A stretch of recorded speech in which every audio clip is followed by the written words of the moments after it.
Peace and black power, everybody. Hold on. Um,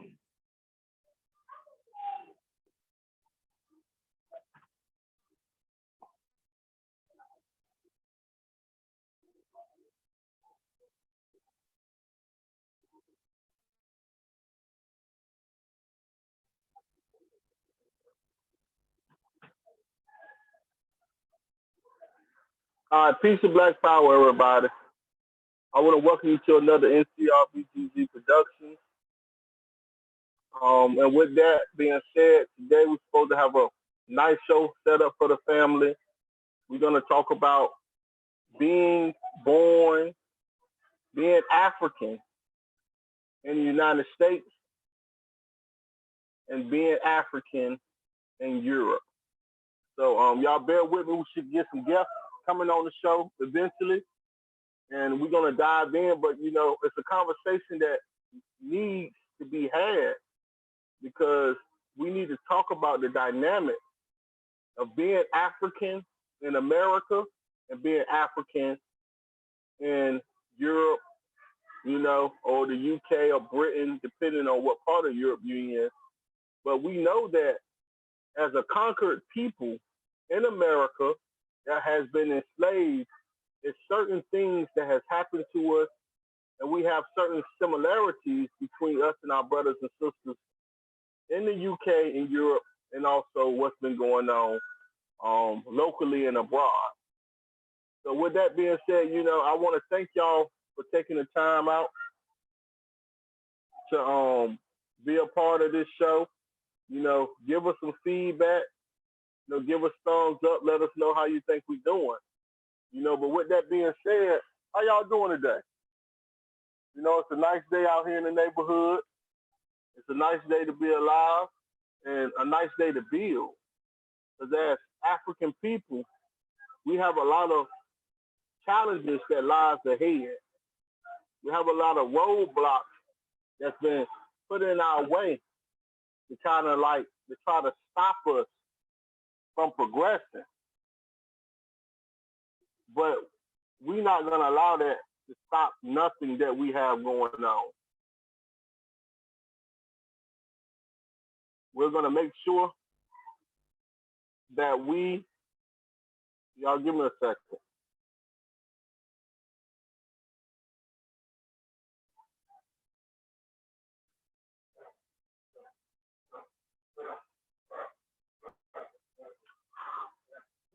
I think so. Come on. Okay, I think I'm still live.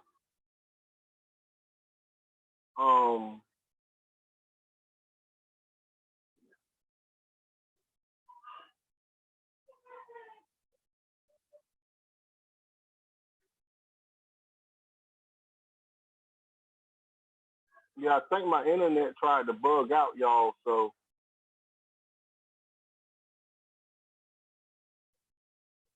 that's what happened. But I'm still here,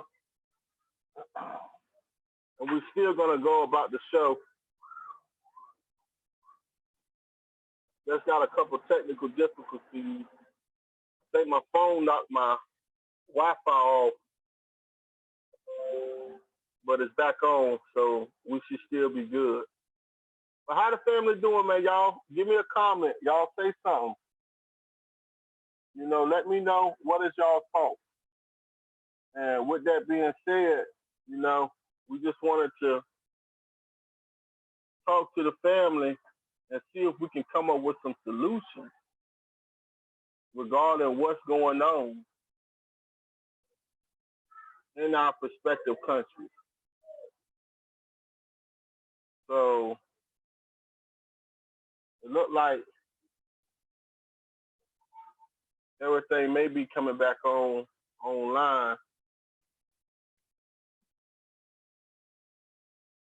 I'm trying to make sure, so y'all bear with me. It's saying that it's on.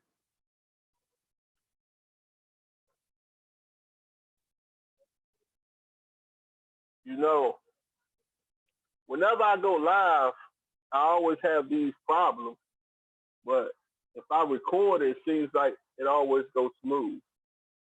So, I don't know. Maybe I gotta get this down perfected. But nonetheless, I see you, Sister Natasha. You can use the link to come in. It's different with Zoom. You just use the link and you'll come into the show. I don't have to invite you or let you in. You just use the link and it'll allow you to come in. So I don't know what happened to the rest. I'm trying to get everybody in. You know, sometimes people never on time, but it's all good. We don't cry on spilled milk. We keep it pushing. But as African people, it's like so many areas that we have to address. And I just wanted to talk to our brothers and sisters across the water. Okay, I think something going on. Okay. All right, y'all. It seems like my problems may have been getting solved now. Because it came back on right.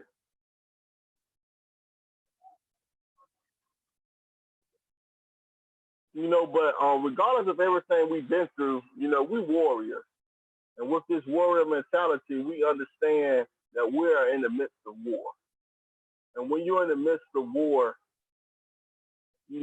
certain things happen that you have to be prepared to stand on your square and stand on what you believe in.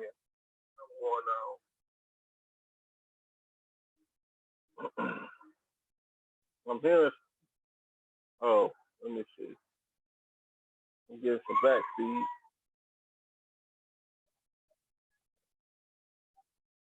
Can y'all hear me? All right, y'all. It seems like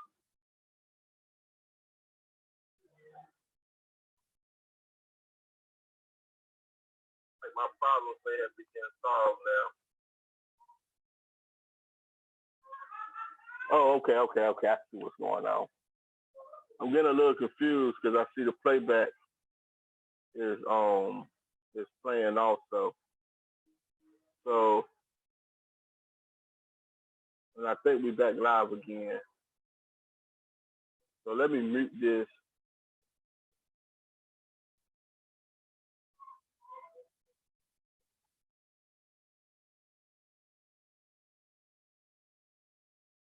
Yeah, all right. Now I muted that so we can get into it.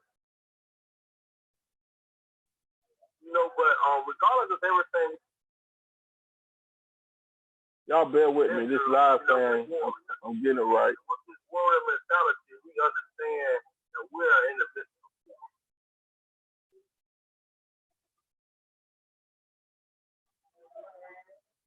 So,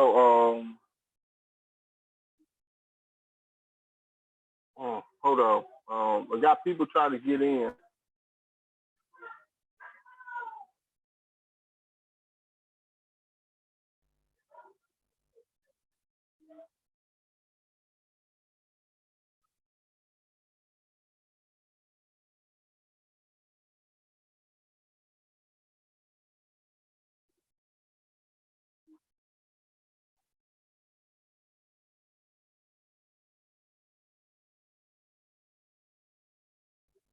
Y'all bear with me.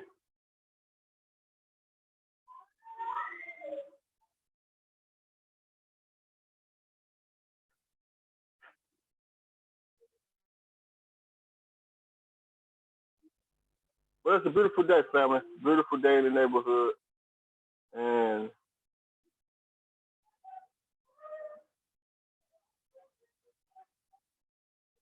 we're gonna get. Okay, I'm gonna Natasha, I'm gonna resend you a link. That's what I'm gonna do. I'm gonna resend the link out. Let me resend the link out then.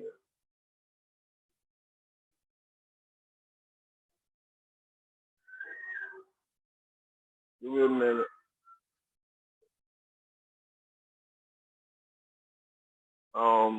You know, with technology, stuff happens. Let's see.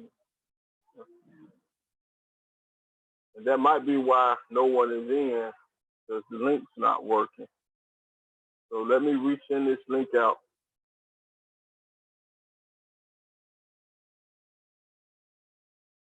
All right, try that link right there, Latasha. Let me.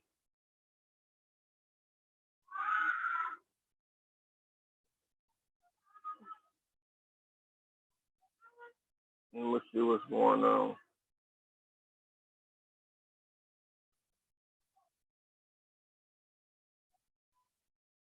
Let me see.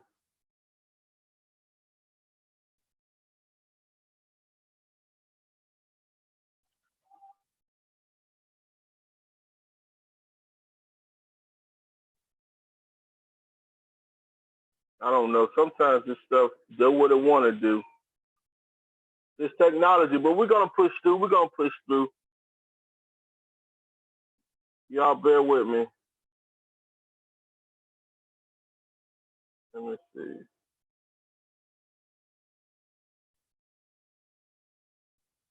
Let me see what's going on.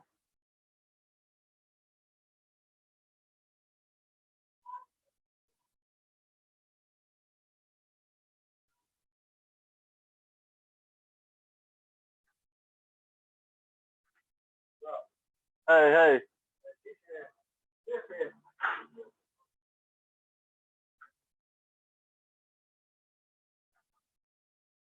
Hello. Hello, hey, Peace Queen. How you doing? I'm great. Thanks for the link. Yeah, I'm glad that you finally made it. And I see that's why ain't nobody. I was wondering where everybody at, and it seems like what's going on is the link that I initially sent out wasn't working. Yes. So I'm trying to resend the link out. Yeah, just resend it. People will start coming in. Yeah, that's what I'm gonna do right now. It seems like I never had these difficulties until I go live. It's okay. It happens. Yeah. So I'm resending them out now. Slowly. So how you doing today? I'm fantastic. How the weather is over there? It's actually just become very sunny just this evening. It was very dull, and then now it's just become suddenly sunny over here, which is very bizarre because it's 7 o'clock at night. Wow. Welcome to the British summer. Yeah, so y'all time zone is a whole lot different. Yes. But I think you'll get used to it. It's like over here, you know, with the East Coast, West Coast. Yes. An hour or so. But you know, that's it's crazy how they done that and changed the time. It was to do with the farmers and stuff like that. Yeah. And I can understand like for the people, the star worshipers who worship the stars and paid attention to the stars and the sun, and they use that to dictate the time. So yes. Correct. Depending where you're at, you know, it may change. Yes. Darker, quicker than, you know, some other places. But yeah, I'm sending this link out. So just give me, if you got anything you want to say, you can say. I'm just sending this link out right now. No problem.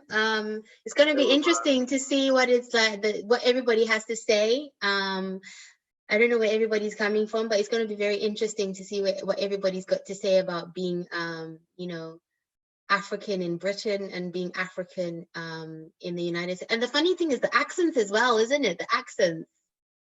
Yes, yes. It is. There, we've got someone who's in. Oh yeah, that's Brother Nabat. Yeah. Rabat, brother. Hey, Rahul back. Family, how's it going? Hello, brother. Hey, how you doing, sis? I'm good. How are you? Where are you based? I'm actually in Philadelphia. Oh, Philly. Oh, nice. Yep. I'm in the UK. Okay. What part? I'm in Scotland at the moment. Okay. We got family over there in Tottenham. Oh, Tottenham in North London. Yep. Yeah.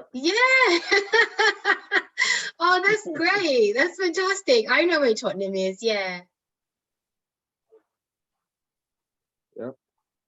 Yeah, I'm trying to resend the link out. Apparently, that first link I sent ain't been working. It wasn't working, so I'm resending it. And guess what, brother? I'm live on YouTube and it's actually working. It's Yeah, that's crazy, what's up. right? How's the sound quality? I think it's everything good, man. Is It everything good sounded with it? good. I checked it on YouTube. It sounded really good. That's what's up. All right, but what we're gonna do? We're just gonna jump in the conversation. I'll resend the link out to everybody. So for those that get it, if they want to come, they'll chime in. I was hoping to get a couple more people from the UK to join the conversation, but everyone that I spoke to, either they said they may come or they may not be able to come. So with that being said, we're gonna jump right in. I guess three is enough to get started. So we want to talk about being African in the United States and being African in Europe. So like I always do, I always give my panel members the opportunity to introduce themselves to the family, tell them where they can find you, and then we'll get into the conversation.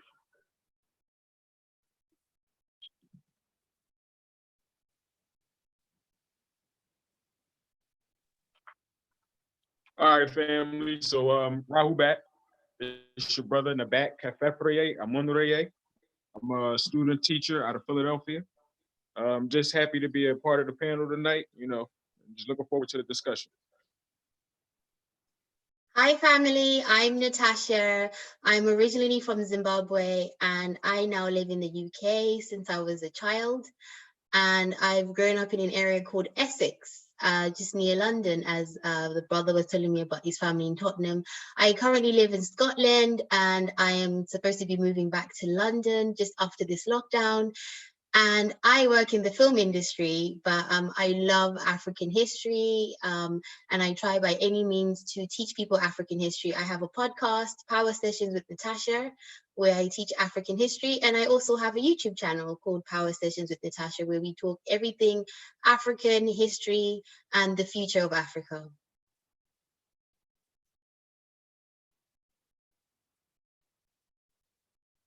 Hi, Sid. Okay, all right, that's all well said. And I thank y'all. And with that being said, we're gonna jump right in because my internet about to act up. We're gonna jump right on in and talk about the mindset of being an African in America. And it's when you look at history, you study history, you can see how, like when I read history, you can see the mindset of the African prior to being enslaved. Now, with that mindset, we had our traditions. We had our traditions, we had our culture. So a lot of the things dealing with the way we thought was based off of our culture and our traditions, because the way we practiced our culture and acted out our traditions all helped frame our mindset as far as how we done things, how we lived, how we reacted with one another.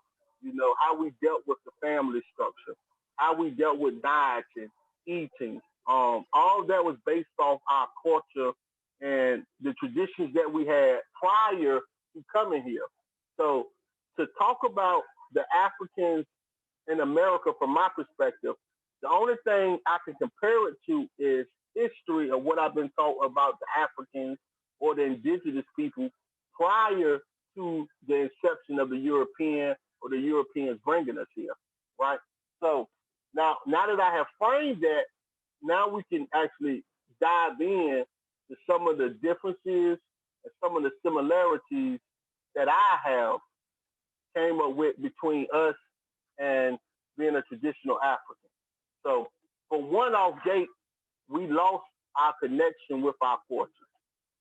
Some of us was able to keep it, or depending, like if you was Geechee and you was like down South Carolina in the swampy area, you was able to keep some of it.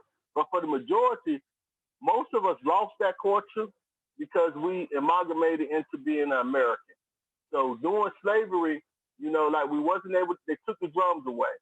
Now, when you first take the drums away, you're taking something that we always had used to communicate. We used it for spiritual meanings, and also the vibration of the drum was very vital to our pineal gland and the vibrations, and especially when we spoke our language. Also, you took our language away. Our language and the pronunciation of certain vowels and sounds also was activating our pineal gland. Now, when you take that away from a set of people, now we're not activating our pineal gland like that. So we're not having the drums. We're not eating our regular diet. And America as slaves, they fed us the worst of the animals. So we wasn't getting the most nutritious food or the best foods available. They was giving us the worst of the worst. So all that, along with the slavery, has played a major role in shaping the way we are today. So now, I don't want to go too far because I want to give everybody an opportunity to say something, but I would just say that compared to what I have read and studied about traditional Africans or the Africans that I met, we still have a lot of similarities to them also, but we have a lot of, I don't want to say it is differences, but it's more of a disconnect. We have a major disconnect between our culture, our original culture, and our original values. But at the same time, we have made our own culture since we've been here in America, and we have our own set of values that are here that is based off our experience here that may be different from what it originally was before we came here. And I allow y'all to jump in with that. Go ahead, Natasha. Did you want to touch on that first? No, go ahead. It's okay. You can go ahead. No problem. Well, I didn't have too much to say just starting off, but I know that just right off of the back, I know that, well, from our perspective here in the United States, I know that the family structure is something that's more targeted with us here on the continent. I know that the whole family structure here is like is very much targeted where, the average Black family or, African American family is divided up, is fragmented up. And the system is literally designed to perpetuate, that type of structure, where it's the divide and conquer type of structure within the Black family here in the United States. I'm not sure how it is in the UK per se. Because I'm not there, but from what I hear and from what I can see, in the media and things like that, the family structure as far as the Black community is, the dynamics are a bit different. I'm not going to speak in general, but I think that the family structure is, it's still a bit more maintained over there. So that's one of the differences. And then, on the African continent, we know that the family structure is still very strong. You know what I mean? That's still because it's connected to the ancient traditions, it's connected to the culture, it's connected to the history. And those are the type of things that, I can speak right off of the back, that kind of play out different dynamics as far as us here in the United States as opposed to the UK and Africa. Okay, I'll just step right in. You're absolutely right, both of you. The family structure in the UK is completely different because what has happened in the UK is slavery. The English said that the English air was too pure for any slave or African to breathe in.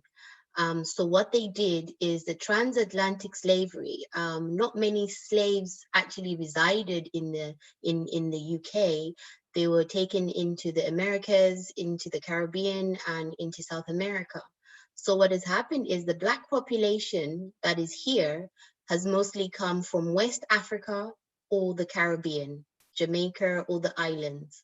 So those people are able to go back home, what they call a base as home. It could be Jamaica, it could be Barbados, it could be the Bahamas, it could be anywhere. And then West Africa, Nigeria, Ghana, Sierra Leone, and then Southern Africa has also sort of caught up in numbers. So what happens is because these people the Black people that populate the UK have a base that they go back and say, I'm going home, the family structure is very different. It's more similar to what the African family structure is.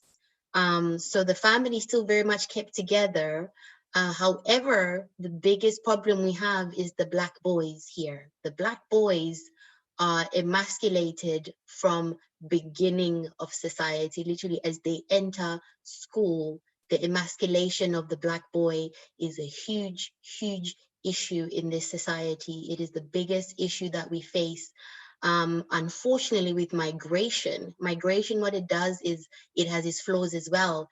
Families are also torn apart. And what migration has done to African families here in the UK is moving with a child in a territory that you don't know and you don't know the people. There's gang culture, there's a lot of things.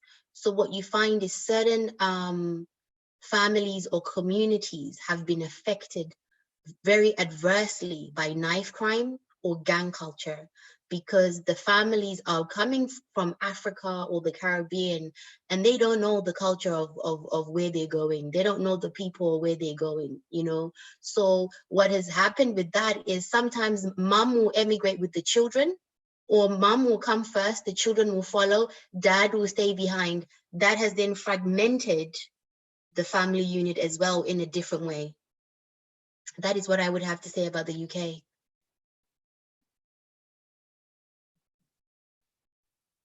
I'm telling everything you sound like America.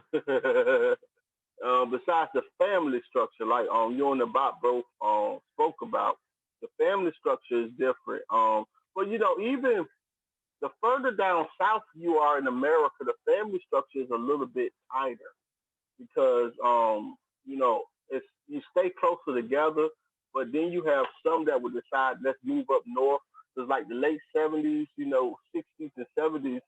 Everybody wanted to move from down south, move up north, but they thought up north, like New York, New Jersey, Pennsylvania, Philadelphia, you know, was a better life than down here in the south, like South Carolina, Georgia, Atlanta, North Carolina, you know. But when you down here, the family structure is actually kind of still tight in a sense because it's not as modernized. It's more urban.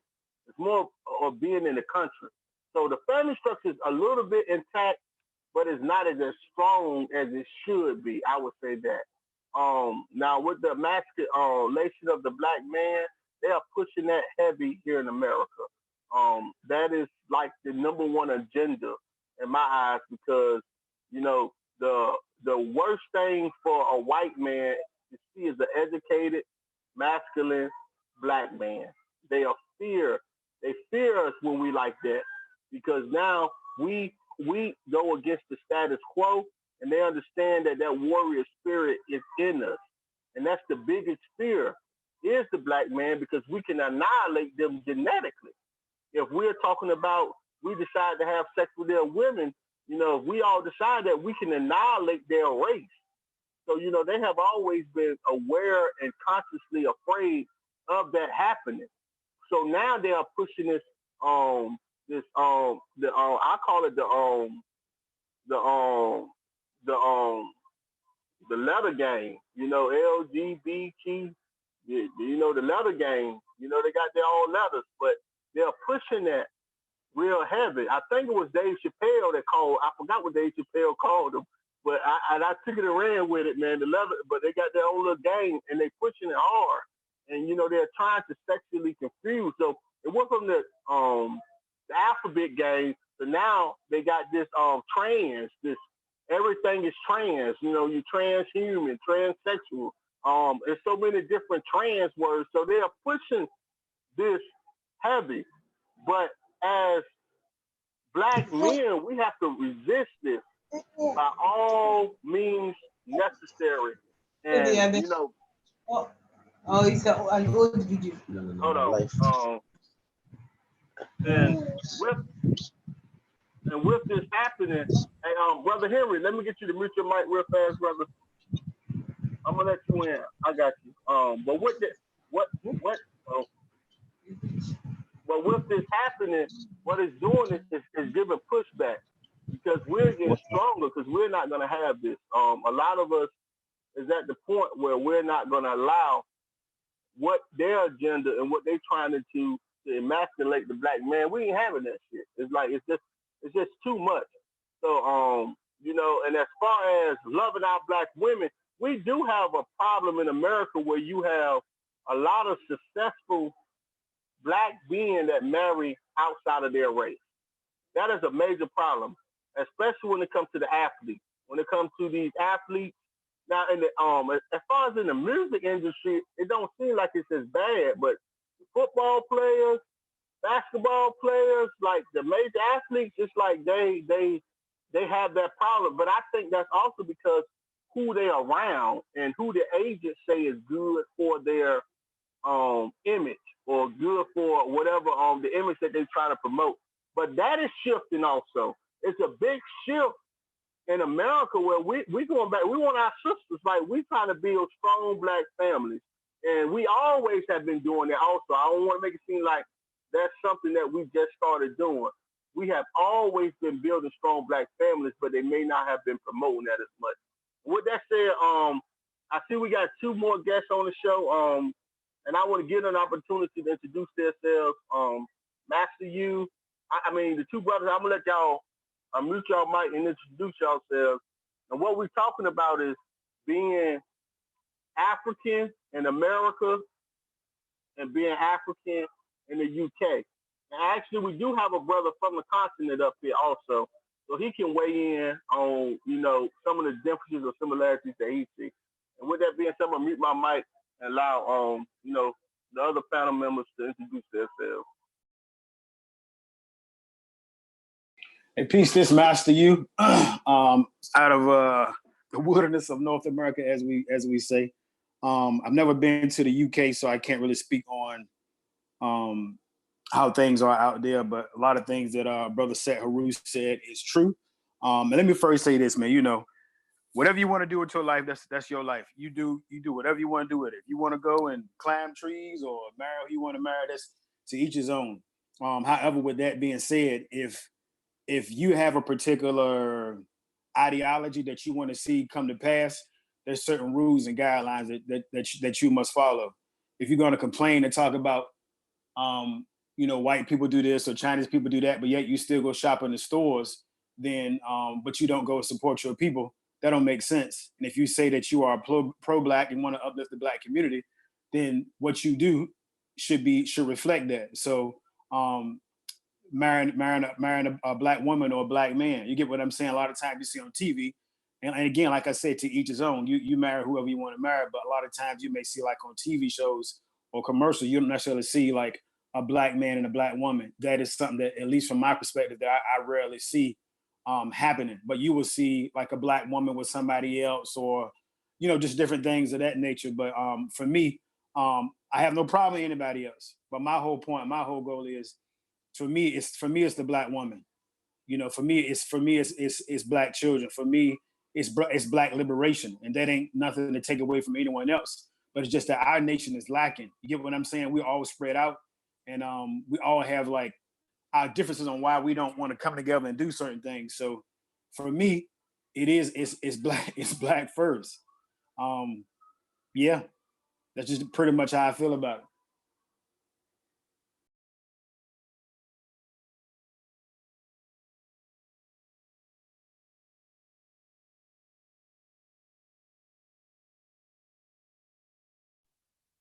Brother Henry, you can unmute your mic and introduce yourself.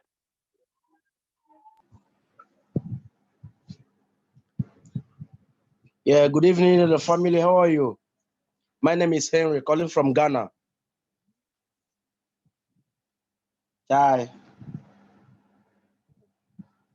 Yeah. How is everybody over there? I hope you people are fine and safe. Oh yeah, yeah, everything is lovely, man.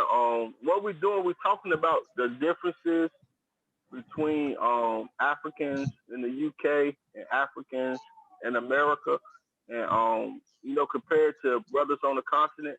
So I mean, you can give a perspective of what you think, or the perspective of a brother that's on the continent, or however you want to. It's up to you, or you can sit back and chill.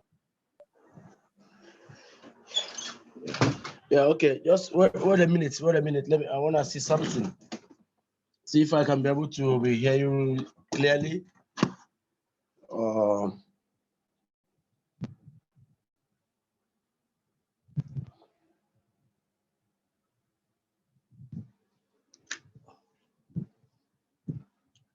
Hello? Yeah, we hear you loud and clear. You perfect. You sound perfect. Everything perfect. Everything is perfect, brother.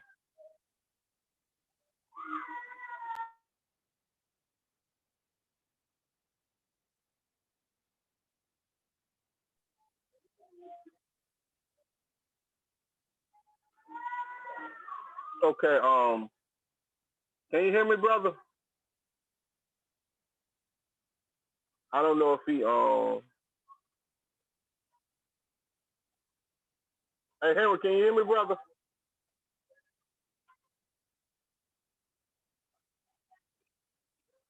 We can't hear you. We can't hear you.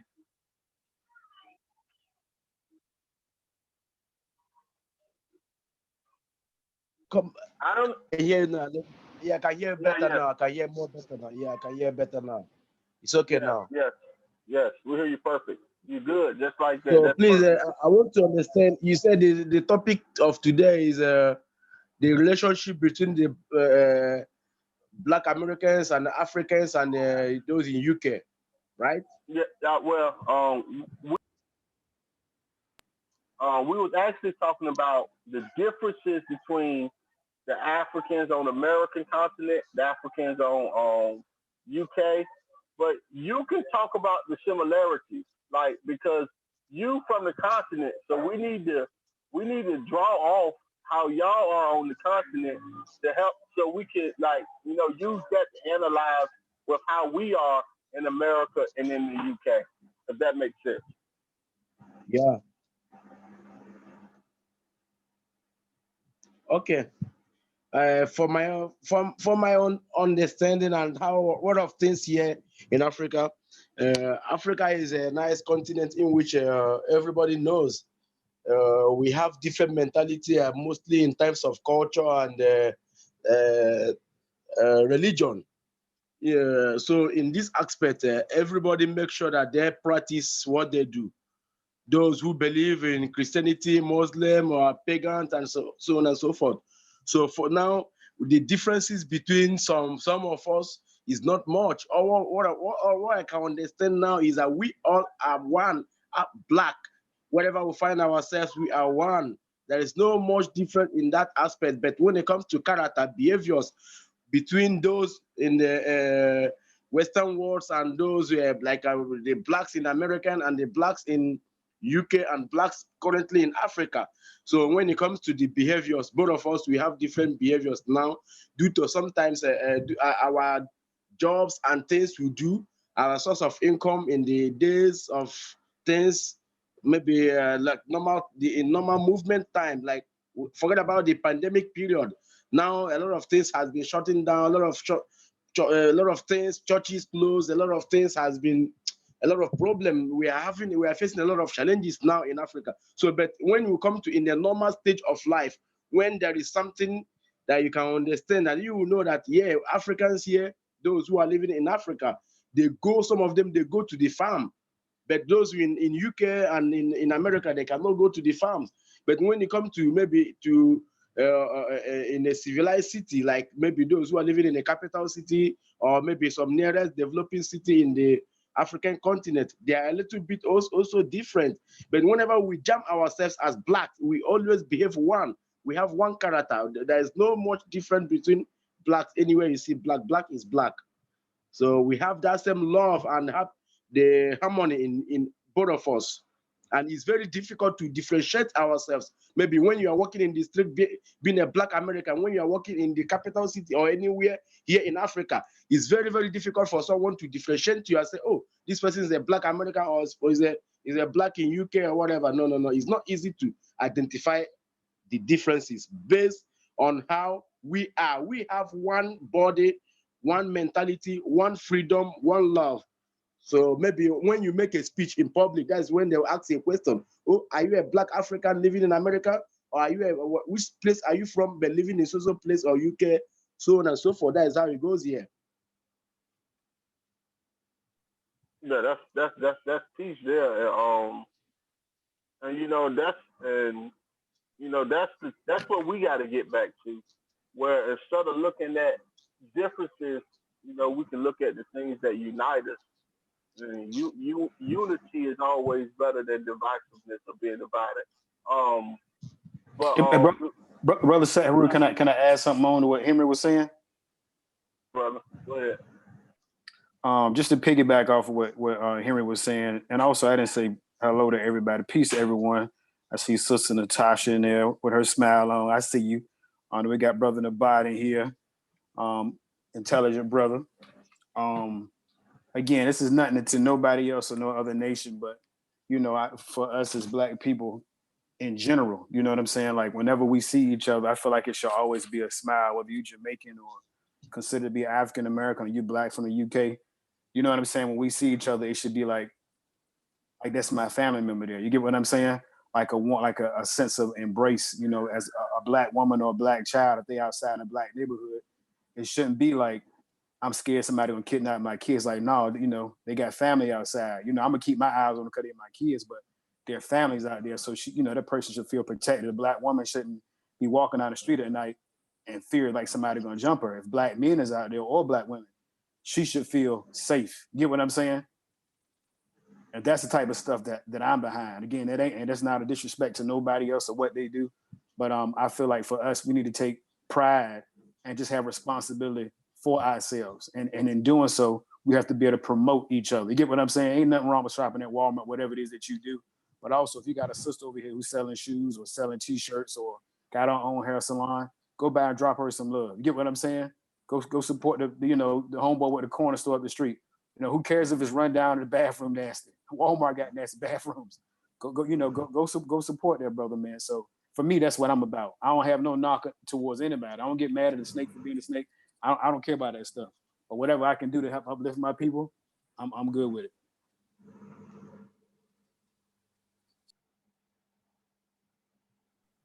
That's peace, brother. And he always comes through and say the right things, but that's what it is, though.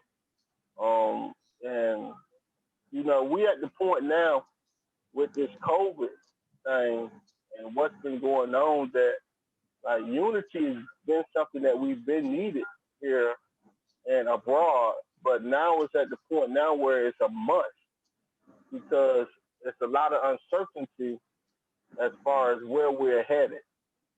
So we must unify at all costs. Sister Natasha, did you want to speak on the subject of the Black men not even dating Black women over there? And I just find that crazy. Okay, so in the UK, it is literally another pandemic of the Black men. Yes, the unfortunate thing is the men coming from the continent are also joining this trend of not loving the African woman, not loving the Black woman in the UK. There is a great divide. I would have to say that it started with the people who are probably in their 40s or 50s right now. The younger generation are trying to bridge that gap. They are trying to have more, African couples together, young Black couples being seen in public, because all the football, here soccer, what you call soccer, we call football, is the big game here in Europe. All the big players, they don't marry Black women. They're not interested in Black women.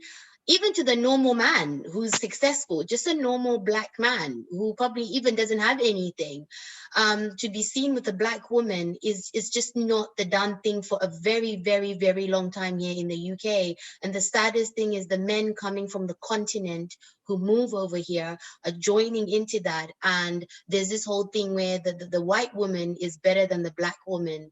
It fits better, and there's a trend of having mixed race children as a little accessory, little mixed race children, and children are not at fault, but there is a trend, especially here in the UK, of having mixed race babies, because it just looks good, as if the Black gene on its own is not good enough.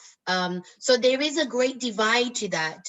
If you were to ever speak to any other women who live in the UK who are African or, of African descent, that is probably the biggest issue that we have here, to the point where sisters are now trying to date out of the race, because what else can they do? Even older women who are probably widows are now trying something that they've never ever thought they would ever have to do, trying to date out of their race, because it is the only way they can have somebody as a companion, trying to be accepted by somebody at least, so it's a huge crisis we have here.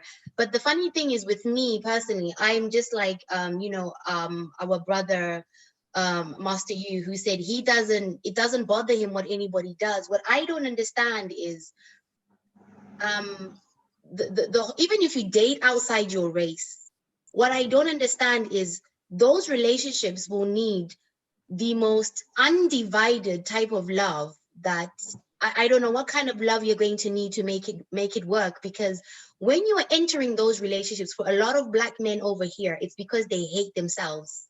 They don't like themselves. So if you're going to date out of your race and you already view yourself as inferior from the outset, you're not even dating somebody, just yourself, you view yourself as inferior, you don't like yourself.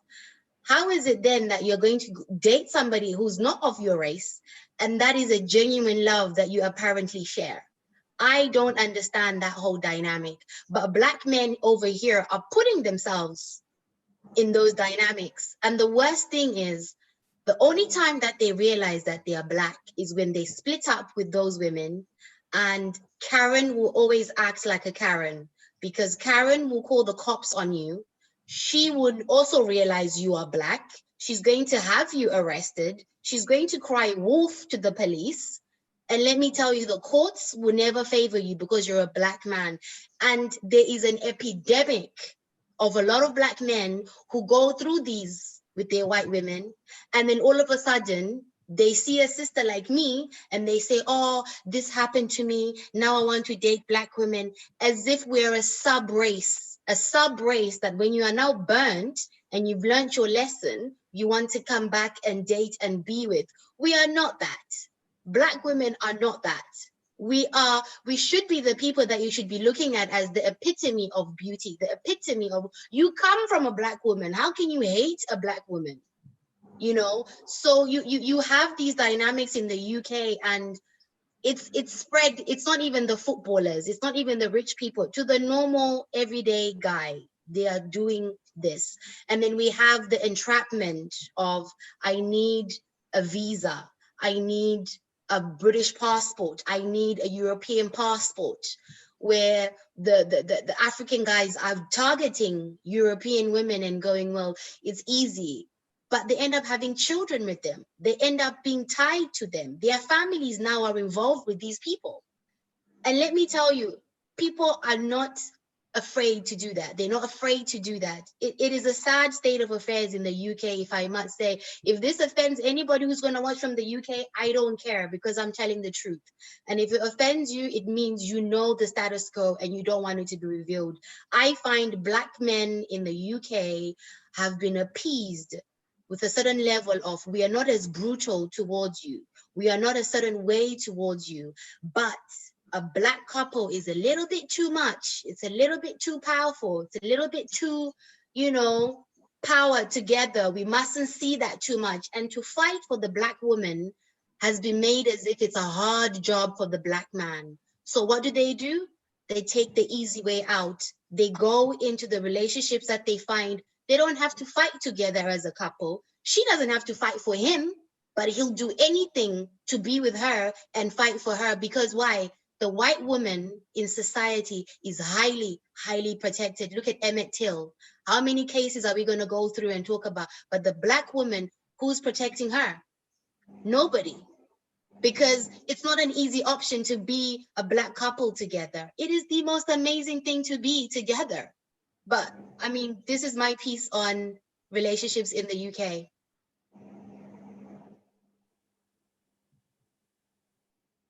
Yeah, them brothers over there need to get smacked up. They just need to get smacked back into reality because you know, as Africans, as a man, your job is to protect your woman.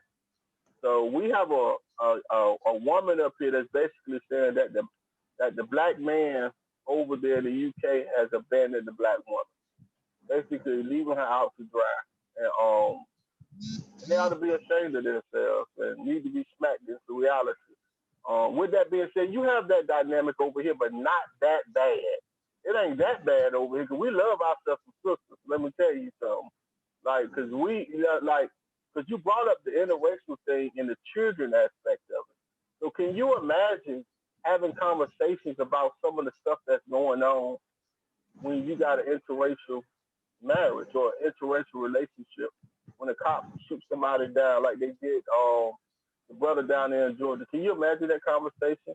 And then you're putting your children also in a bad situation, wherein they're half, so one half of them is white. You got white people that's not gonna like their own children. So it's a crazy dynamic. So in my estimation of it, you just need to stay Black.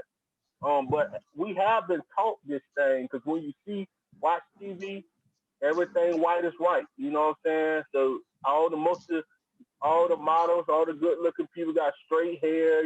This is the way they portray this stuff on the TV. So we have to teach our children otherwise to let them know Black is good. I know y'all all saw the studies they did in the 60s, and then I think they done it again in the early 2000s, where they had the Black children with the doll, the Black kids with the dolls, and they was asking the Black kids, which doll did they want to play, and they would pick the white doll, and they asked, well, why you didn't want the Black doll?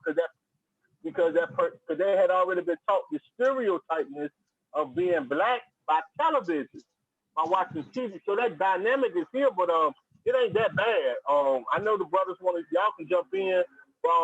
Them brothers over there need a wake up call, man. They really need a wake up call. Come on, Henry, you got a question? Jump in, brother. Yeah, I have a question. Sometimes this very topic is very, very interesting because, particularly here in Africa, we have been hearing a lot of stories. Some of Black Africans, those who have been traveling to Western world, Europe, US, Canada, some part of the world, mostly when they go there, coming back to Africa, they come with white women. Sorry to say this, but let me put it in that way. And when they come, they always come with a woman at age older than them. Example, I am within 30 to 40 years now. When I go there, example, I'm gonna get married to a woman who is 60, 70, those who that they are even tired at the promotion of my own mom at home. Then in one reason, maybe in a fucking stupid reason, maybe, oh, I want to get a paper, I want to, that is, I got it crazy, I want to get a paper, I want to do this. At the end, the relationship can last and the woman cannot come with you in Africa. to live, or maybe even though the woman comes with you in Africa to visit their parents, you don't have a lot of time to stay. She will always feel guilty. She will not be proud of herself. She will not like to mingle herself to the family of the man. She will not like, there are a lot of things. She will always like to differentiate herself in the midst of all of them, even though there is a hidden character in which she has been participating in the life of the man, like maltreating the man, putting the man in a hard labor and some certain things.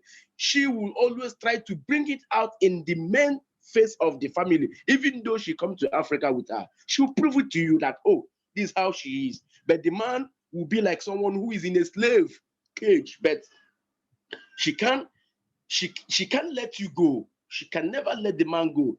Now, if definitely they have a children over there, forget about them. Forget about the children. The children will always be there. They understand. But for me, they are our brothers and sisters who are there as well. But there's one thing I want to know is that if, example now, when I am black, my sister Natasha is a black, we are one family. We all are blacks. Then we go into in a relationship and get in love to ourselves. And when two body meet together, we always develop a very serious relationship. Mostly blacks. We know how to care and treat ourselves right. Then what I want to ask is, like, if definitely you are living in UK or US or any other part of the world, and I'm from Nigeria, Ghana, Togo, Benin, Nigeria, Mali, just within Africa here, those are the countries in Africa. But due to the poor living here, poor rate of living, source of income, cost of living here is very, very poor. Now we get married over there. Finally, I said, oh, darling, I have something in the future for the family. Being the man, I want to come back home and establish my business, do something, take care of my family responsibility based on our ancestors. We inherit things from maybe 200 years, 300 years, 400 years. Those things, they are still existing in our family. So when you make such a topic to your wife, those who you met in Western world, maybe UK, Germany, US, as black women, will she accept to go with you finally to live in Africa based on what she has been seeing in Western world? Because what I'm understanding is, like, you can't compare the way of living in Western world than here in Africa. But we are one black. We have one character. We have one love within ourselves. But to finally come down to the Africa here and live your life where you'll be happy as you come back home, and maybe you can spend 2 years, 3 years here, you decide to go back again to UK with your family or your son or whatever, you can still go back. Can they do that? That is what I want to know, because in Africa, it's very difficult. A strong man of Africa can never allow a woman to marry her. Woman don't marry man in Africa. That is the culture. That is whenever I'm talking about culture, it is the man who married the woman. So if definitely a man find in love in a partner over there and marry you as my wife, example, then you can't tell me, forget about my family to go and live over there finally. If I forget my family and live there over there family, my inheritance in Africa has to be lost, and is not done in that way. So I want to ask, that is my question. So I need an answer. Okay, can I answer you? Yeah. Perfect. So, currently I know one individual from Malawi, came over here with his Scottish wife, and she has recently told him, you come from a shithole continent. Yeah. She has visited Malawi, and was pretending the whole time she was in Malawi, and managed to get him back here in the UK. And recently, I mean, this is first-hand information. I mean, I've had conversation with this guy, and she told him, you come from a shithole country, you come from a shithole continent. I only used you to have Black children. I only used you to have children because everyone's having children that we have, and that is all I ever wanted from you. He is not allowed to call his family in the household. He has to leave the house to make phone calls to Africa. He's not allowed to have visitors. He's not allowed to have other African people in the house. He's not allowed to bring other African people into the home. He must only visit her family, have everything to do with her family or people that look like her. Those are the rules. I also know another brother, actually, who comes from Gambia. Literally has a sister who lives in the UK here, not far away, has never seen her 2 children who she has given birth here in the UK because he is not allowed to have contact with her family. They were not allowed to come to his house, or they were not allowed to visit him at his house. The lady has been to Gambia, never wanted to go back, does not want the mixed race children to ever go back to Africa. Now they are divorcing. She has put in the divorce papers that he has threatened to kidnap the children, which has never happened. But let me tell you something. The saddest thing is these men don't need visas. These men have British passports. They are staying with these women out of choice in these type of conditions. I have asked both men, one from Gambia, one from Malawi, if it was an African woman, would you put up with it? They said, no, I wouldn't. The level of self-hatred, the level of sadness, the level of Africanism is non-existent in these human beings. And let me tell you, both of them will tell you now that they qualify to date a Black woman. And I've been very honest with them. I said, if I am there and you meet a Black woman that you like, I would tell her not to date you because you don't deserve her. Perfect. You don't deserve the queens because now you've been thoroughly burnt. And now you've gone through all these nastinesses. You've gone through all these horrific things. Who in their right mind stays with somebody who tells them you can't see your family? Your own sister has given birth to 2 children. You've never laid eyes on these children except through WhatsApp, and you allow it. Either you're not a man or you're not a human being somewhere in your brain. So this is what is going on in the UK, guys. I don't know whether this is happening in America, but as I said, even the brothers coming from the continent, these are people who've grown up in the UK.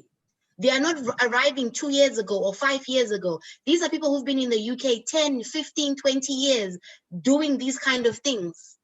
This is what is happening in the UK. The level of craziness, the level of not loving the women that look like you, and thinking if you pick another woman who looks of another race, it is better. And somebody telling you, I only used you for your genetics.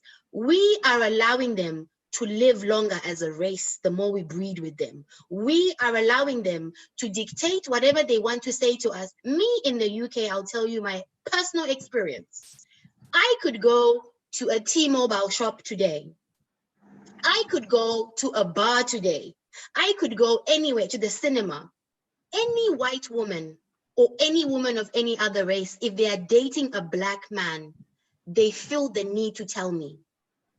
My other friends will tell you that. Other African women will tell you, whether they're from Kenya, America, in the UK, they feel the need to come and tell you as a Black woman that I am dating a Black guy.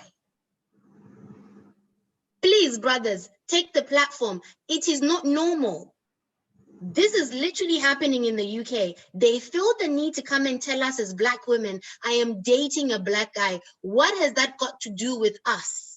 What has that got to do with me personally? But this is the status. This is where we've got to in the UK. It is a dire situation. I'm not gonna lie. My mom went to America. She loves America. She's been to America a lot of times.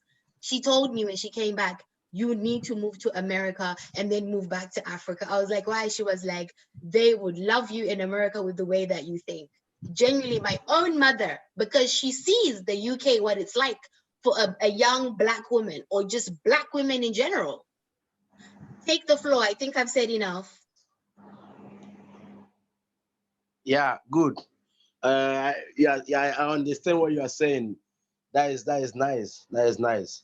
You express yourself clearly, and I really understand. But I believe that the whole family in the group will understand what you are saying as well. But for me, we African here, like I personally, I married from Ghana. My wife is from Ghana, but I'm a Nigerian. You understand? So we used to go to my hometown, my village. We feel like home with my children. I live in Ivory Coast. I speak French. I have been traveling a lot of places in Africa. I go to Malawi, Congo, Burkina Faso, Sierra Leone, Liberia. I've traveled those places. When you go there, they really, really, really welcome you.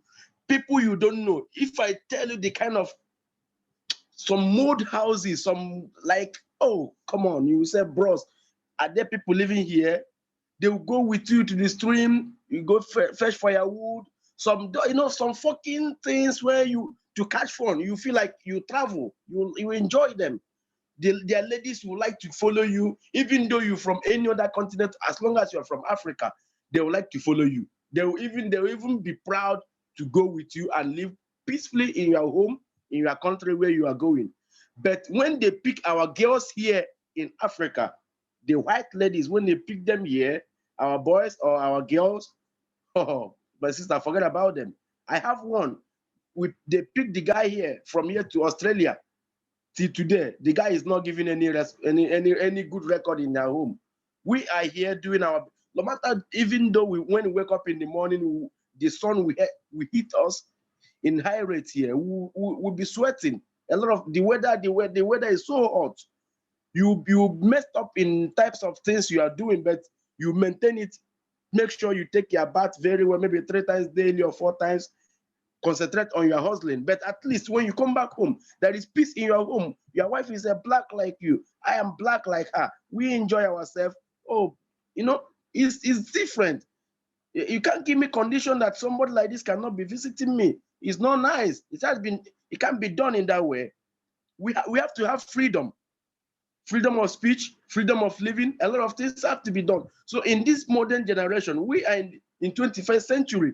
We are no more in the olden days when you will be giving us condition how to live our life. No, the life is too short. Today can be my turn, tomorrow can be someone's own. Understand? But I understand that, no problem for me. I really appreciate that. But what I would like to understand is that I would be very, very happy to get back those our brothers and sisters, even though you cannot be living in Africa again, but come home and visit home. No place like home. You visit home, you spend 1 week, 2 weeks, no matter how strength the little you can do, you go back. You can come here and pick a good. So if those who are single, like me, example, now I'm married, but those who are single, maybe you find your love partner in UK, Germany, US. Once he's black, my sister or my brother, is the best for us to go to our races. Instead of going to any other tribe, then when we go there, they will discriminate you, show you a lot of different characters. I don't like that. But none of us have to be racist. Racist is not good, but when it comes to actual point, your happiness is the only thing you need in life. And if anyone deny you your happiness, you deny a lot of things in your own future. That is good for me. So that is where I end up. I'm just going to add one more point. Here in Scotland where I live, I have a lot of friends from Gambia. I have friends from Namibia. I have friends from different countries. And just last week, I was talking to one of my brothers. He lives in Edinburgh. And he was telling me about literally that, you know, what we are just discussing of our brothers, when these Europeans take the Black girls, the African girls, the African boys from Africa. And he was explaining to me that here, especially, I mean, some people are taken from Gambia. He knows people who've been taken from Gambia. And for him to live just a comfortable life, to even sleep, he is a sex slave. This is happening live and direct in the UK. He was telling me of friends who are trying to escape the sex slavery in the UK when they get fetched from African countries and they are coming here and living with these people. Some of them, they meet them here. They meet each other here and they enter in these relationships, and there are conditions that honestly are sexual slavery. And we were discussing it only last week, and he was telling me the details. He has young African men who call him. Can they come and live with him? Can they come and stay with him just briefly to escape what they are living with certain women here? And these women are not African women. guys, there is still a mental slavery happening with our people. We are accepting slavery on a very high level. The men I told you before from Malawi and Gambia are not people who came from Africa 2 years ago. They've been living here for 20 years. At that time, you are used to Western society, but the mental slave is still there. The slave is in here. The shackles have not come off. Some of our young people are being told to go to the West. When they come here to the West, or even if they're in their home countries, go with these white people. They are being used as sex slaves.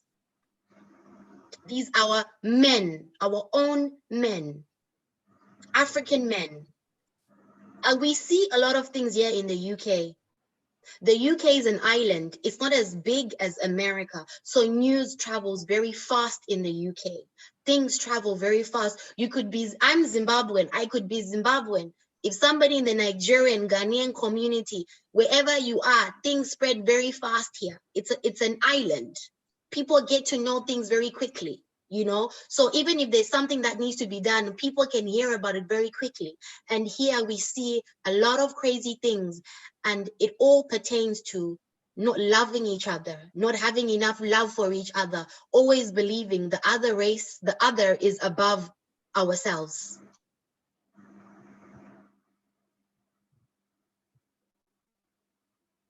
You know, just hearing all this stuff is kind of like, I ain't gonna say it's mind-boggling, but it's interesting to say the least.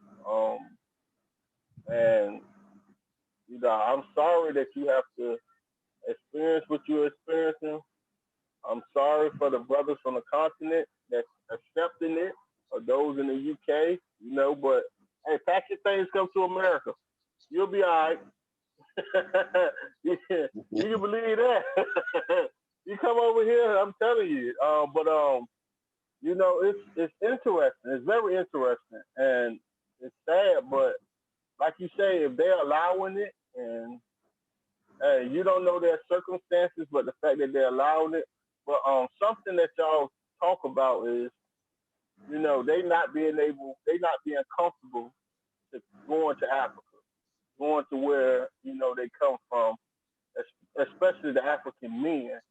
You know, and as Americans, well, me as an African American, the ultimate dream was for me to go to Africa. That was my ultimate dream, and I went. So now it's like I want to stay there. You know, I want to go there, and I want to, because once you go, you want to go back. So that was always the ultimate dream for me, and I accomplished it. So now I'm gonna be going back. You know, I believe in having multiple wives. You know, so I'm a polygamist. I believe in having multiple. So on the continent, that's something that you can do without a problem. You know, it's not such a big deal. So you know, I'm all for it. So, but yeah, that's just my piece on it. But it's just interesting some of the stuff y'all said that's going on over there. I'll mute my mic. The bottom them, y'all want to jump in or anything?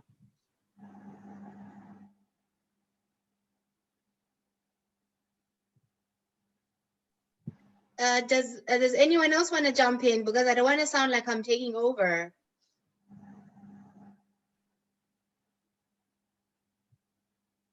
No, I can hear the frustration in your voice. So I'm glad that we are. I'm glad. I'm glad that we're giving you the opportunity to put this out to the world so people can know. You're not the first person from the UK to tell me this stuff. You're not the first woman. I actually had a show like maybe a year ago with people from the UK, and this was a topic that they were talking about. So this is something that but I mean, nobody never went in depth like this, but it's something that I have been hearing before. You know, it's messed up. So y'all just need to come to America. Yes, it's a very dire situation because what is another thing I think that is we need to look at in the UK is it also depends on what family raised you. But the biggest problem is the sign of success is to not be with a Black woman. There is only one footballer here who is with a Black woman. And the funny thing is right now we have somebody called Mario Balotelli.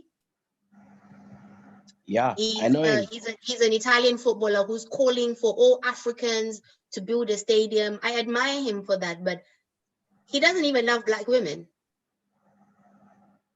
He doesn't like himself. He doesn't like anything that has to do with being an African human being. He has actually disgraced us as Black people in Europe. I see a lot of people back home posting Mario Balotelli's ambitions and stuff. Mario Balotelli has embarrassed us as the people in Europe, as Black people, with his behavior. Do people really know what Mario Balotelli has been up to and what he does and how he treats other people? We need to be careful who the men we are posting as poster men and going, these are leaders. I've seen it on the YouTube streets where people are posting Mario Balotelli. Let's be very careful, because this guy, just because he's posted something about Africa, doesn't make him pro-African, pro-Black, or anything to do with us. He doesn't even like himself. He has embarrassed us as a people over here with his behavior. But all of a sudden, because he's tired of how Italy and France and everybody treats him, he now wants to come back to his people. We've got to stop these kind of people to come and be validated yet again by the Black race, and yet validated by us again when they go off and they do their little things over there. We need to stop this as a people. People who do these kind of things, when they go through whatever they go through, what they then do is they go, oh, I know who I can fall back on. I'll just go back to Black people. They'll just take me and they'll validate me. And Mario Balotelli is being validated by people right now. And we can't have this attitude of, oh, everybody does bad things. No, in public like this. And the moment he gets tired of racism, he wants to play the Black card. We can't have that type of moments. We can't have those type of people. We really cannot be doing this. If we're going to say this is our poster child for being an African man, he's telling people let's build stadiums. Please, Mario Balotelli, don't lie to people, because I don't buy the lie. The only people I would say to you, Samuel Eto'o, Didier Drogba, those guys, when they were here, they loved Black women. Didier Drogba is married to an African woman. He has built amazing hospital in his country. He's done amazing things. Samuel Eto'o, we have certain African footballers who came here. They never married these women. They never, ever even touched them. They were not interested. Those are the people who, when they say something, Didier Drogba, we should be taking Didier Drogba seriously, not somebody like Mario Balotelli. People need to stop posting about Mario Balotelli. That guy is toxic to the Black community. You know, Europe is very, so Britain has got a very fancy way of racism. Britain doesn't brutalize, you know, they don't shoot people down like they do our brothers in America. But what they do is they have a very clever way of bringing the racism and the undertones of it in society. So the problem we have is our men now have been dumbed down. Don't fight it too much, because it's not as bad as America. Don't rise your head too much, because it's not as bad as this. Black lives over here go through hell. We have what we call stop and search over here. I don't know if anybody's ever heard of stop and search. Yeah. Right? Stop and search. In America, we have stop and frisk. Yeah, we have stop and search. They're trying to end stop and search because it was basically just targeted for Black males. Then we have the civil rights movement equivalent to you guys in America was in the 80s over here. In the UK, you had a man called David Olowole who was beaten to death by the police, and they pissed all over his body. Oh my God! Dang, never heard about that. Great. They pissed all over David Olowole's body. The 1980s were the kind of civil rights movement of the UK, I would say. And then after that, in the 90s and stuff, they brought in what was called the sus laws. The sus laws were a substitute law that came in to say that if you were suspected of something, these laws were not, you know, just even the word sus, they're not very definitive. And what they managed to do with sus laws, it was targeted to Black men. And what they managed to do is to get them as many as they could in prison with these sus laws, which is what modern day America has done as well. They have so many men, Black men, in prison. And this has happened in the UK, because a lot of people don't understand. Did the UK ever go through a civil rights movement? Yes, a type of thing in the 80s. But really and truly, the UK is very much inspired by Africans in America, because you guys have had to fight. Your struggle is not the same as the struggle of Black people over here. We cannot even compare the two. Yes, people have struggled here, but Black Americans, African Americans, wow. You guys are exactly what the British, you've influenced a lot of British culture. You've influenced a lot of African people fighting for their rights over here because of what you've done. They don't have a Martin Luther King. They were looking at him. They don't have a Malcolm X. They were looking at Malcolm X. But yes, a certain level of type of, you know, movement happened. But the problem is the emasculation of the Black male is so underground and so intertwined in a system that the Black man here is much or less decapitated.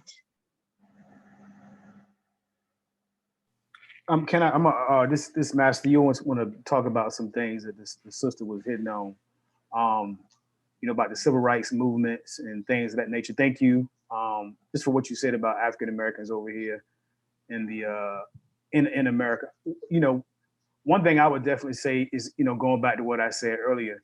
Again, this ain't no knock for what anybody want to do, but if you say if you say you are for your people, then you have to show and prove that.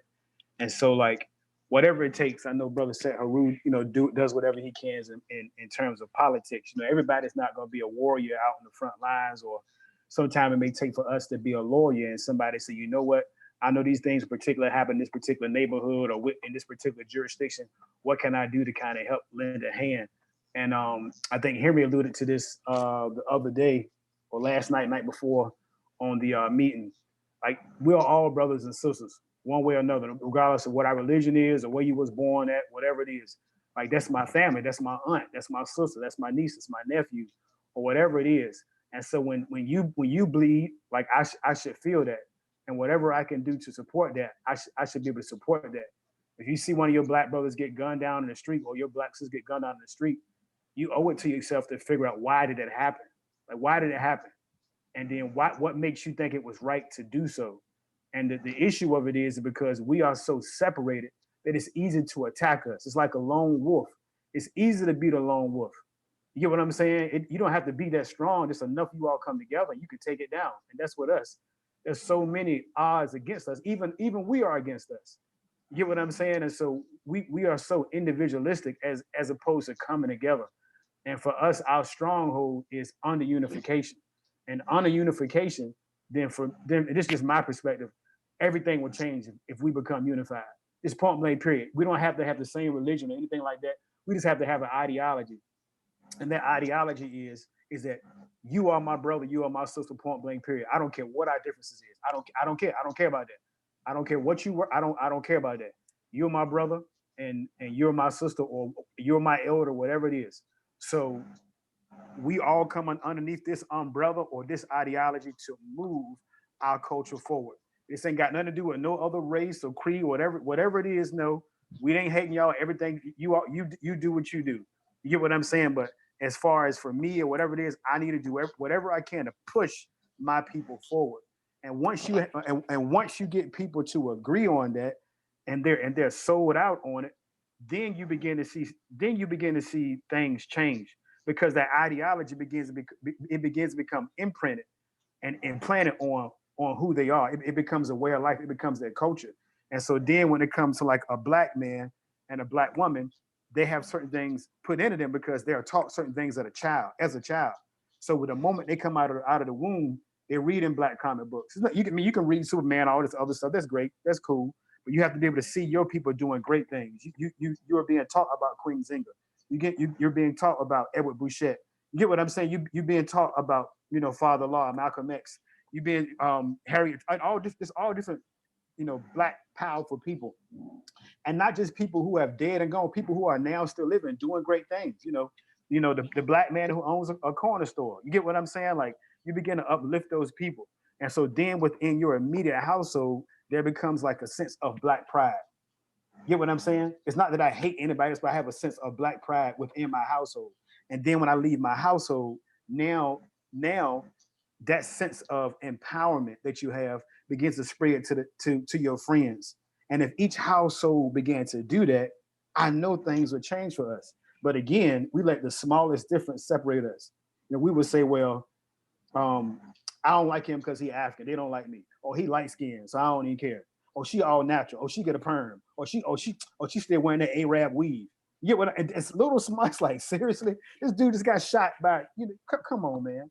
Aubrey just got shot from running the neighborhood, and you arguing over hair weave. Like, you get what I'm saying? And that to me is like ridiculous. And that is why for me it is so hard for us to just come together. So, but anyway, I'm off my hours. Well, no, man, you done it. You said it perfectly, brother. And this is the thing. It's okay for other races to look out for them, but when it comes to African Americans, we got to give excuses why we're looking out for our race. It only becomes a problem when we decide to do what's best for us. Any other race, they always protect their race and they do what's best for their people. But when it comes to African American, y'all hear me? Okay. When it comes to African Americans, it's a problem. So we gotta, make sure that we word it a certain way because we don't want to offend nobody. Look, forget about offending them. Listen, man. We about building us, man. For too long, and see, that's how they got us, because we so divided, man. The division is so hectic, but it's part of their programming to keep us divided, because united we are strong. And it goes back, Matthew, you hit it right on the head when you were talking about family. That's what I said earlier when we first started this show. I was talking about we lost our concept of what truly family and the value is of a Black family. They destroyed that in slavery. But what they destroyed, we rebuild it, and we coming back even stronger. And while we coming back even stronger, we're going to get like-minded people together to come back even stronger. So all these docile Negroes that's a part of our community, they're going to have to get down and lay down. It's just one or the other. Or you had to do what they used to do in the tribe, to kick them out. Like, because certain things we just can't tolerate, because now we're in a situation where we have Black women in the UK begging for men. Do you hear this? Like, what world are we living in when you have Black women in the UK that is begging for Black men to come and just have relations with them? Come protect the queen. We got queens begging for kings to come protect him. And it's like, and like, how is this possible? Like, how is it possible that you can have this going on, and then you got all the Black men over there, but it's an excuse why not? So it's like, you know what? Enough is enough. Listen, I'm telling you, y'all need to breed some new warriors. I'm sorry, Natasha, I don't know if you believe in polygamy or not, but I'm gonna tell you, Queen, you might need to get into polygamy, because it's at the point now where a Black man need to come over and have 5, 6 wives so we can repopulate the generation of men over there, because apparently the ones over there ain't trying to repopulate. They want to be with white women. Like, we have to understand, like, and I'm saying it sounds funny, but I'm being serious, because it's to a point where, just like in the UK, a lot of Black men is incarcerated, the same in America. This dynamic is played all over the world, right? And now that they have come up with this effeminization of the Black men, you got Black men that's after Black men. So you got that. So it's like Black men are starting to become rare. So if we becoming rare, we need to have multiple wives. And I'm telling you, it's a shame though. It's a shame what's going on But the black family is where it starts. It starts with our children. It starts with that mindset. It starts with teaching them and letting them understand who they are and understanding the power within them, and also letting them see success. Because we have to teach our children that it's successful and it's the only way to go. And we can't give our children a choice to say, you know what, well, you might can date outside of your race. No, you got to date somebody that look like you. This is the way it is. Anything outside of that, you need to feel bad because something is wrong. You know, and just like I think it's okay to be pro-black. I don't see it's a problem with being pro. I don't see what's a problem if I'm pro-black. Everybody else is pro their race.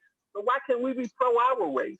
It's nothing wrong with being prideful in who you are and the race that you come from and your people. And that's what we try to do. We try to build an empire.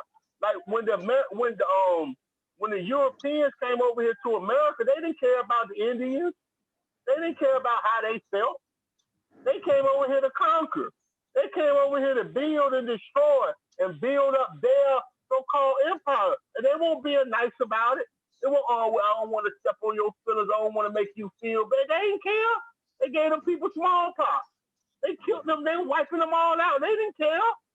So now all of a sudden, if we're trying to build ours, we got to be strategic. We got to be careful with what we say. Fuck all that, man.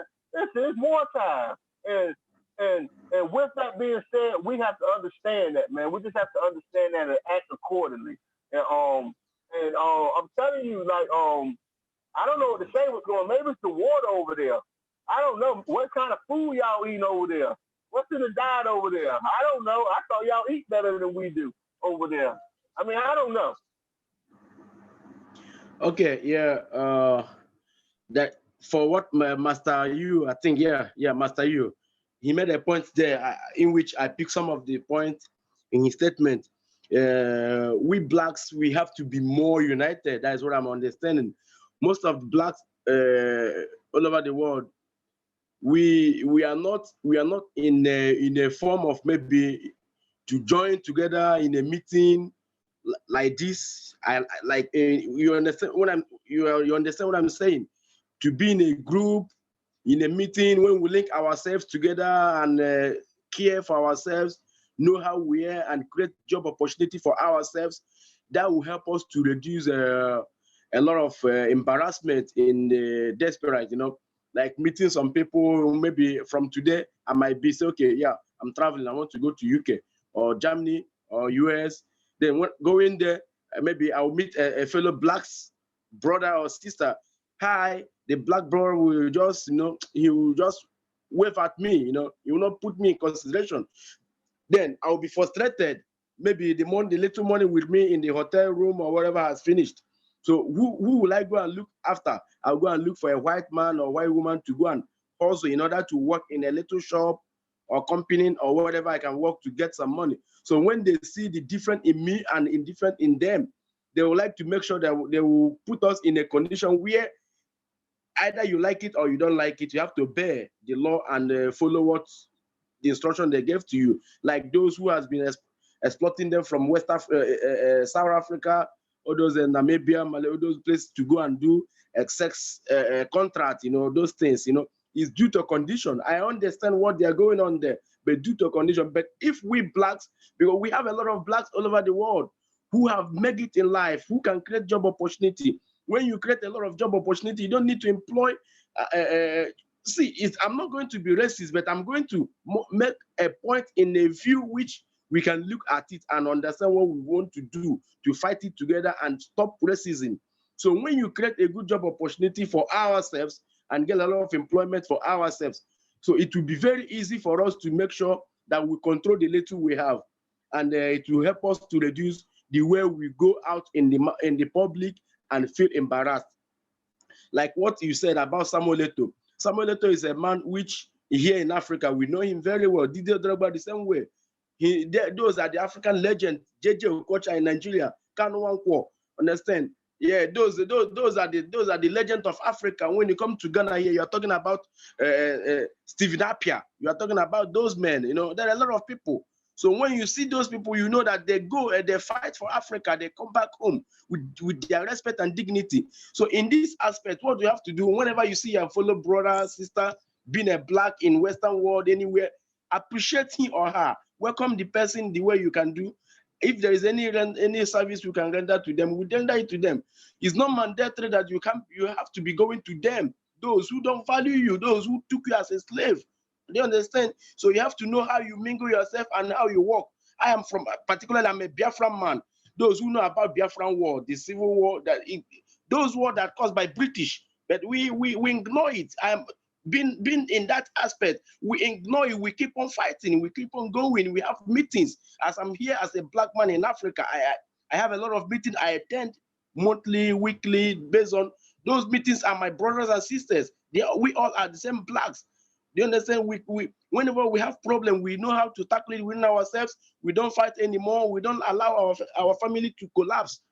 Understand? So, but when we live as a black brothers and sisters all over the world, US, Germany, Holland, Belgium, those places you can get a lot of blacks. US, understand? So when you get there, maybe you greet your fellow black brother. Hello, hi, good morning or good afternoon. Sometimes you look, maybe sometimes you will be a burden to him or her. You understand? So such behavior, if we can tackle that one particularly first for me, it will help us to improve how we will be in union. Then when you see a fellow black brother and sister inhumanated in the public, treat somehow which you don't like, then you can have one mind to go on and help your brother to fight against that racism, in which I don't like racism. So that is my point for now. If any other thing, we can go ahead. Is it okay if I add a point? Yeah, jump in, Queen. Suggestion, yeah, I'm okay. I totally agree with you, brother.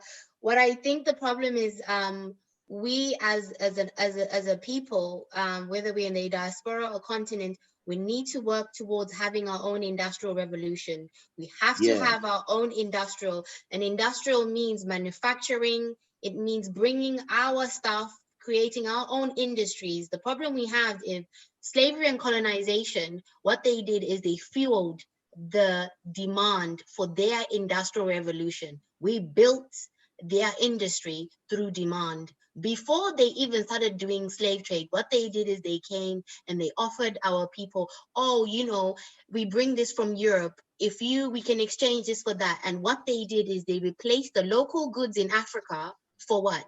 For European goods.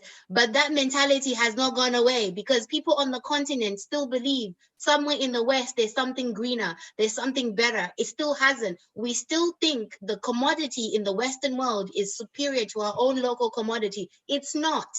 It's a mental slavery, because what they've done is they've told us the Western world has so much to offer, it's so much better. But who's fueling that? It's the natural resources of the continent. It's the people leaving the continent. It's our children that they took 500-600 years ago who have built their economy. There is no reparations coming towards us. There's nothing coming. Nothing is coming. We got to make our own reparations. No one is coming to give us reparations. So I genuinely believe that if we're to ever come together, Africa is genuinely the only place, every person who is melanated on this continent, on this world, on this earth, if you are looking like me, the only place you can ever run to and ever feel safe is Africa. Because if they say today, get the hell out, where are we gonna run? I certainly am not running to London. I have to go to Africa. Even even everybody on here, Master You, where would you run to? We would all run to Africa. It is the only place that is home. We gotta set our home up. We gotta set our home up. Our home is not going anywhere. It didn't chase us. It's not running away from us. We have to have our own industrial revolution, because no matter where we are, I could live in Atlanta right now. What is the system there? It's a Western system. It's a white man system. It will always work against me. And somehow for generations and generations, we are still gonna wait for a man or a person who views you as an enemy to make the right decisions for your family and for your people. I doubt that they will ever make good decisions for our own people. Never. We've got to make our own good decisions. No one's ever going to come and do that for us.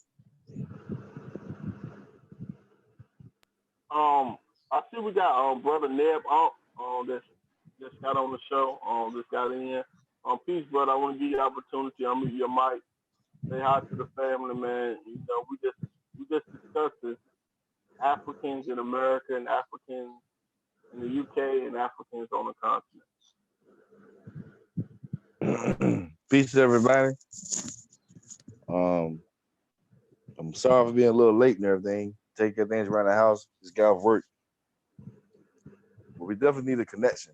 And like sister said, we need the Dusty Revolution. We need to have our own like revolution. We're not gonna get no handouts or reparations from anybody. She read on that. We got work to do. I'm gonna pass the mic. I'm here to listen on.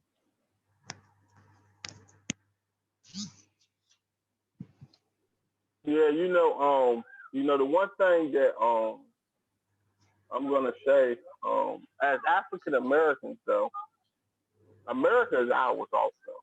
So I have to put that out there because we built this country. We built it. So we own just as much as this as anybody else. Because even when the Europeans came here, you know, they were visitors. But actually Africans was already traveling to this continent way before then. So we had already set up colonies in Ecuador is somewhere in South America that was settled by Africans that came here. Then you had some of the I think Mali, some of the people from Mali, Mansa Musa and them, they came over here to America and set up. So like Africans, we was here before the Europeans. So America is ours also. I just want to make sure that I make that known. This is ours also, just as well as Africa is where we originated from, but America is also ours. So the system here needs to change. But what's going on in Africa? They are starting to adopt the Western system over there, and that's what I hope the youth fight that. I hope the youth on the continent don't allow this westernized mindset to come to Africa and get in their mindset wherein they are now implementing things like the West. And that's the biggest threat because it ain't so much the people, it's their mindset. It's the mindset of this culture or this civilization that is what's starting to move and it's moving around the world where everybody are acting in the same way as still from an American point of view or a westernized point of view. And what's the saying? The sun rises on the east and sets on the west, or I might say it backwards. The sun rises on the west and sets on the east, or the sun rises on the east and sets on the west. There's one of them. But sunrise in the east. Yeah, the sun rises on the east and it sets on the west. So with that analogy, I wanted to bring up because I truly believe that the savior for Africa is going to be the Western African Americans investing our money back into the continent. And I think once we invest our money back into the continent, it's going to allow our brothers and sisters on the continent to flourish financially. Once they start flourishing financially and no longer have to depend on other countries and nations for monetary gains, it's game over. It's going to be game over. So it's just a matter of us. And I do think that it's an opportunity. An opportunity is going to present itself wherein we're going to be able to do business with our brothers and sisters on the continent to further advance their society and their situation, and also reel ours back in and put the humanity back into it. because the humanity has to get back injected into the Western civilization and the Western mindset. Humanity is going to get back in it, but it's going to take some work. But I just had to say that because I don't think all African Americans is ever going to go back to the continent. And in all actuality, I don't think all of them need to go back because we got some brothers that are messed up in the head. I'm going to just keep it a buck. We got some brothers that's messed up and they ain't no good in America and they ain't going to be no good in Africa because their mindset is made up. You get what I'm saying? But you got some warriors that also need to go, that have the right mindset. It ain't about all skin folks ain't kin folks. And it's the truth, man. Because different mindsets, when you got different mindsets, it's not gonna help out. So you have to find people that are like-minded. That's like I love about my brother Heru.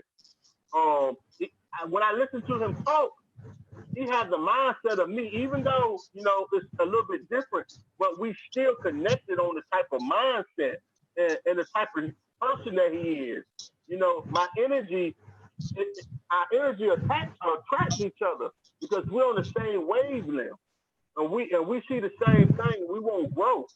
And that's why we all here together also. The energy works in a lot of different ways. It's the reason why you're here, Natasha. I'm telling you, it's the reason why all of us have connected paths. It's because there's something bigger than we understanding right now because we're doing the work that is going to liberate our people, believe it or not.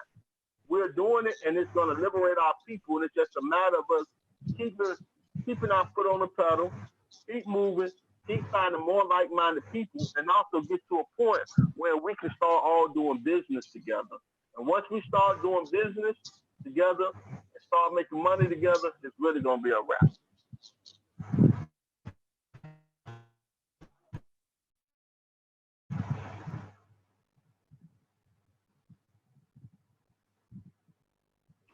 Okay, I just wanted to make a point on what Said Heru was saying, that America belongs to Africans, and a lot of people don't seem to know that. That is why if people bring up the issue of reparations are not talked about because the actual owners of the land are the people who are asking for reparations, who need the reparations.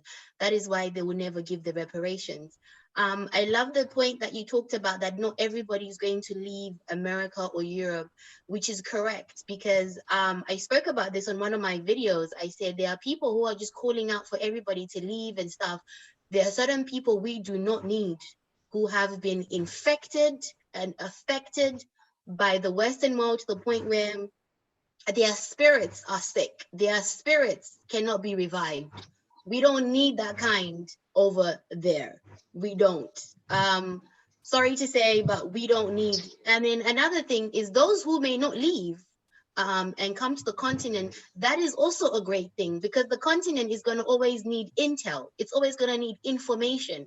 And we're going to need to have some of our brothers that we trust that live in America, that live in Europe, that live in other places of the world. That is not the continent. The continent is not the only place we can all live. If others are outside, it is great. We can even guard the continent even better.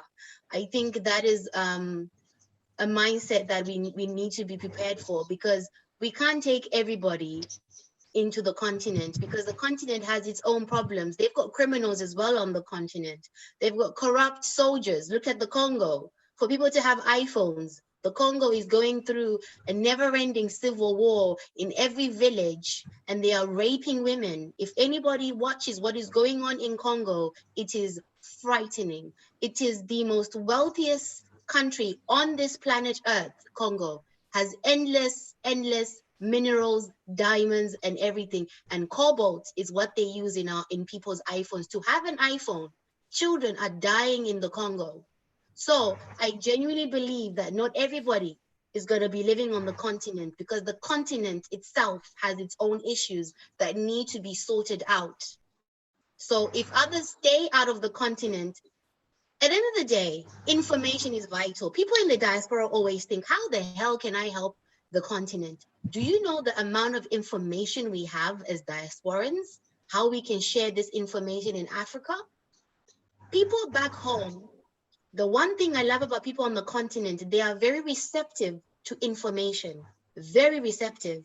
And the diaspora can greatly, greatly help in rebuilding Africa in that way. It might not be money, it might be your information. It has what you know and the information you've learned by living in the West and growing up in the West is actually really, really important. That was my 2 cents. Anybody can join in. Man, Sister Natasha, man, wow.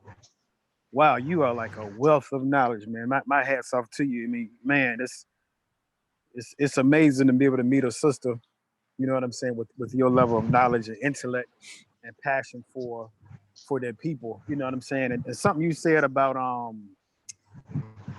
like the Congo in terms of like with the phones and all that stuff kind of going on, you know, and just go and piggyback up something that Stuart said like earlier.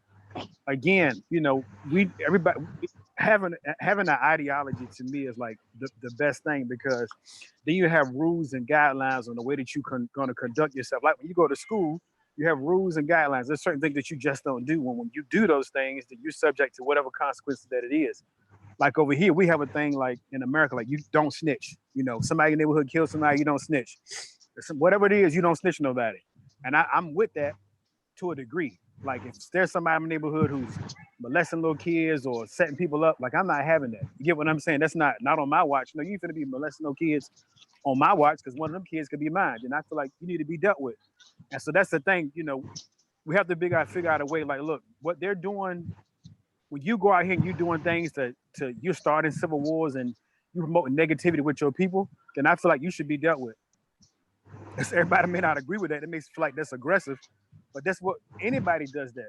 There's certain things that you just should not be allowed to do. Point blank, period. It's just not allowed. You get what I'm saying? Like it's not allowed for you to go and again to if somebody come to you and say, look, I'm finna give you $20 million if you show us where this diamond at. And you show them where the diamond is, but in order for them to get the diamond, they got to go massacre their entire village. That's not cool.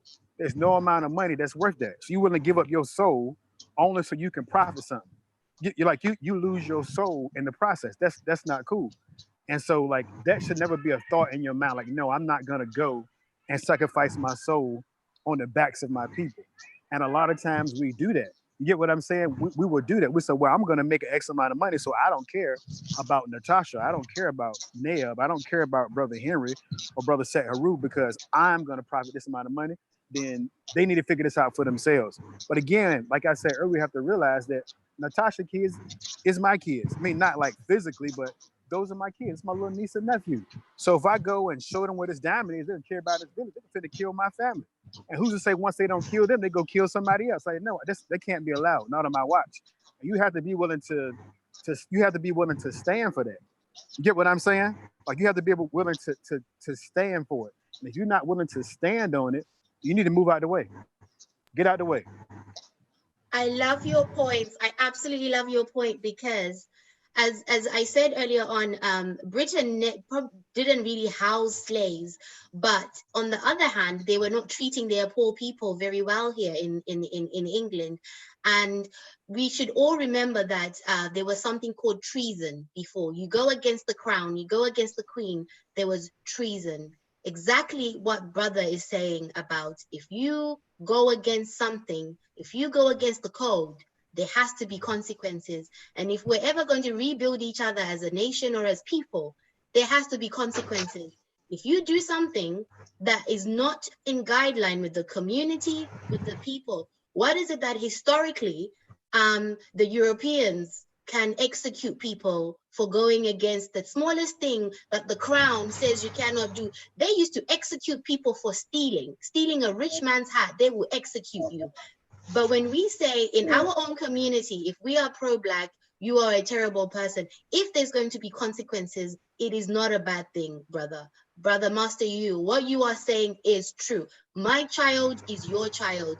Brother Neb's child is my child. Brother Heru's child is my child. We have got to see each other as a village. Brother Henry's child is my child. We cannot see a difference. And there has to be a new way of living of consequences. Treason. We are not saying people need to be hanged or anything, but consequences have really got to be part of our society. And just to add on with y'all, we already have these consequences that's a part of the society. The problem is it's being used in the wrong way. Cause see, we got something where the streets handle things. See, this is like what we it's already here. It's just that it's not being used correctly. Like it's certain things that what I put like this. It used to be codes to the streets. I'm gonna put it like that. It used to be codes where women or children was off limits. Like certain things you just couldn't do.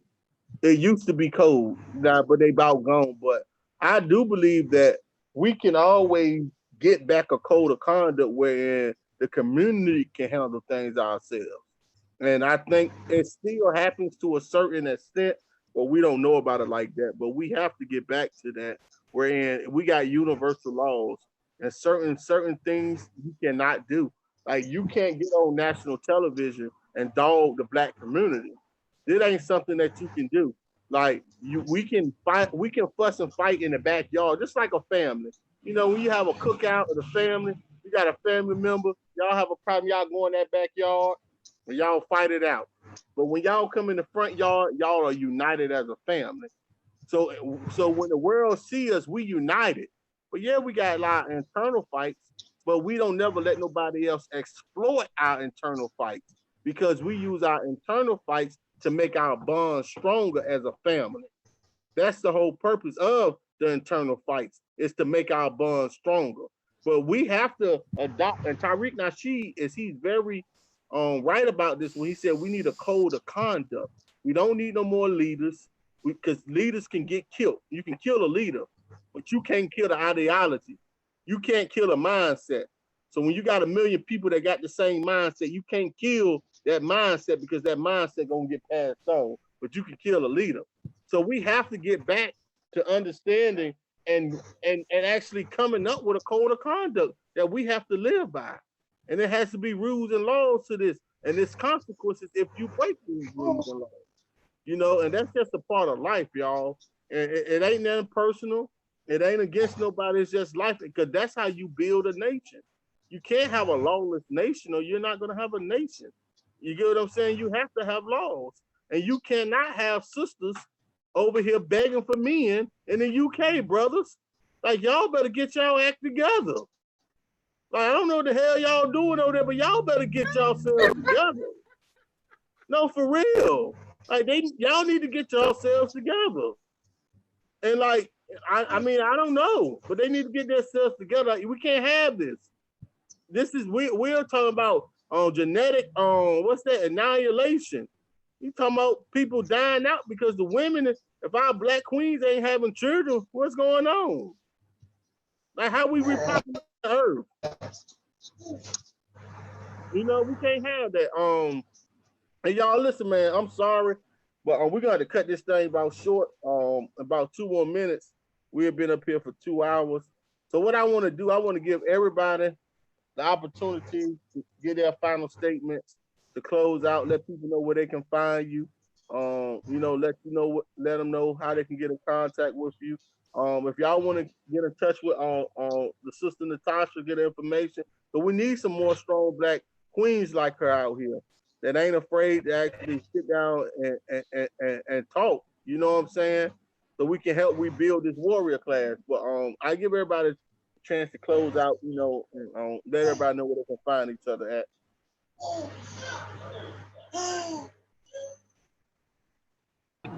Hey, peace. This Master You. I'm not on Facebook at all, but anyway, great conversation, and it's great to hear like different perspectives from different people from just a part of the diaspora. I appreciate y'all.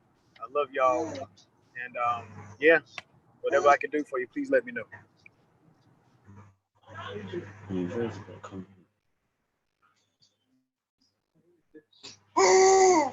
Neb, Yeah. I'm sorry, late. I came in late.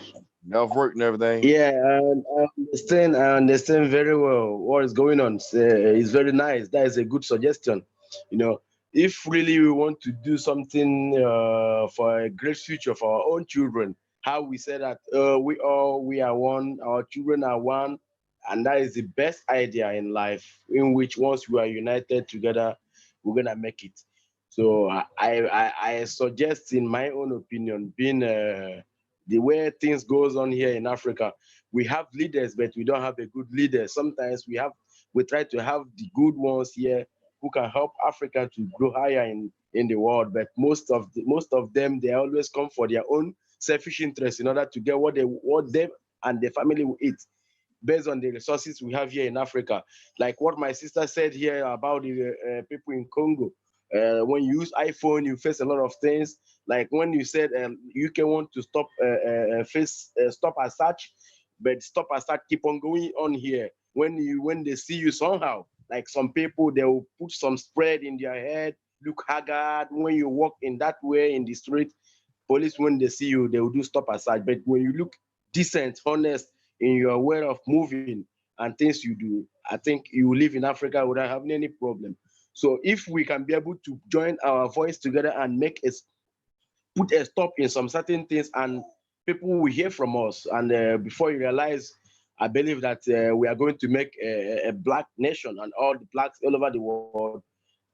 Most of our characters to show that the world that we are peaceful people, we are not violent people. So we're gonna make it, and the racism have to stop in that way. And we need to create a lot of job opportunity for ourselves and our future generation.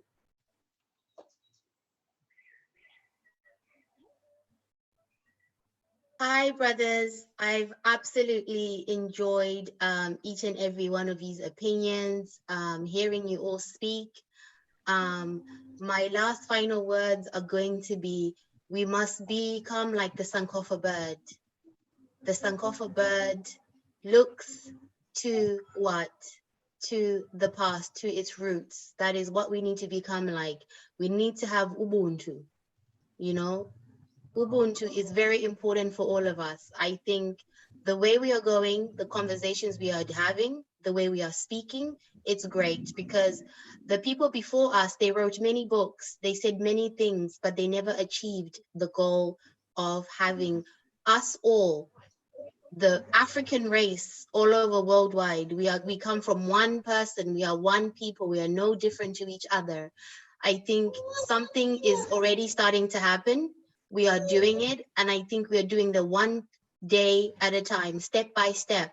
I think by the time we are gone, later on is going to be generations and generations of young African people, who are really going to be free mentally and physically. So I love you all, and I've enjoyed each and every one of you's opinions, and peace and love to all of you.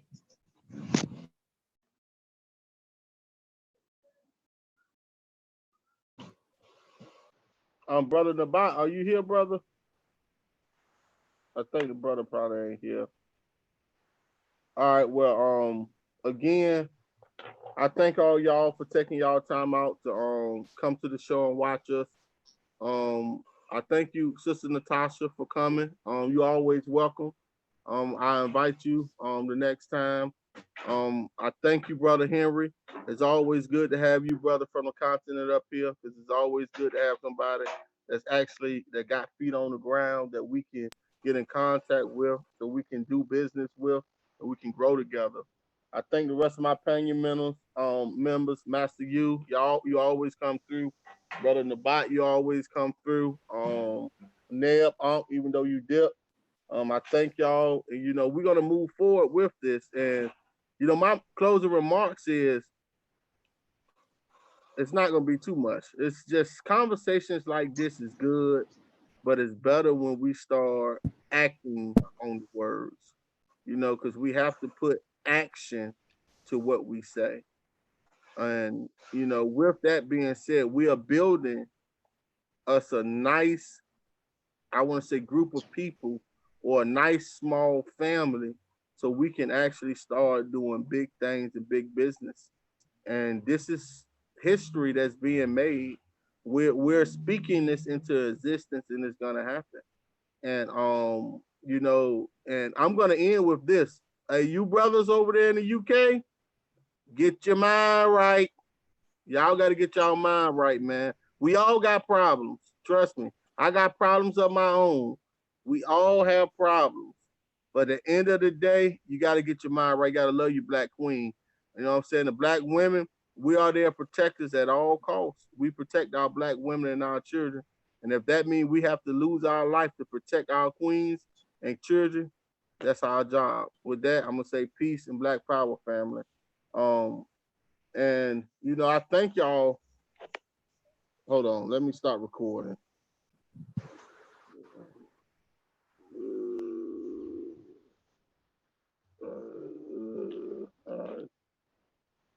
And I thank y'all for coming, man.